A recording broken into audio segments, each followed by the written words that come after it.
ഈശോമിശിഹായ്ക്ക് സ്തുതിയായിരിക്കട്ടെ. എസെക്കിയേലിൻ്റെ പുസ്തകം 15-ാം അധ്യായം. കരിഞ്ഞ മുന്തിരിത്തണ്ട്.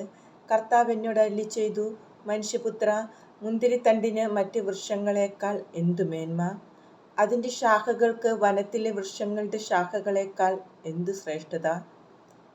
എന്തെങ്കിലും നിർമ്മിക്കാൻ അതിൻ്റെ തടി ഉപയോഗിക്കാറുണ്ടോ? പാത്രം തൂക്കിയിടാനുള്ള കൊളുത്ത് അതിൽ നിന്നെടുക്കാറുണ്ടോ? വിറകായി തീയിലിടുമ്പോൾ അതിൻ്റെ രണ്ടറ്റവും കത്തി മധ്യഭാഗം കരിഞ്ഞാൽ അത് എന്തിനെങ്കിലും പ്രയോജനപ്പെടുമോ? മുഴുവനോടിരുന്നപ്പോൾ അതൊന്നിനും ഉപകരിച്ചില്ല. അത് കത്തിക്കരിഞ്ഞ ശേഷം വല്ലതിനും ഉപകരിക്കുമോ? ദൈവമായ കർത്താവ് അരുളിച്ചെയ്യുന്നു, വനവൃക്ഷങ്ങൾക്കിടയിൽ വളരുന്ന മുന്തിരിയുടെ തണ്ടിനെ തീയിലിടുന്നത് പോലെ ജെറുസലേം നിവാസികളെ ഞാൻ കൈവെടിയും. ഞാൻ അവർക്കെതിരെ മുഖം തിരിക്കും. അവർ തീയിൽ നിന്ന് ഓടി അകന്നാലും തീ അവരെ ദഹിപ്പിക്കും.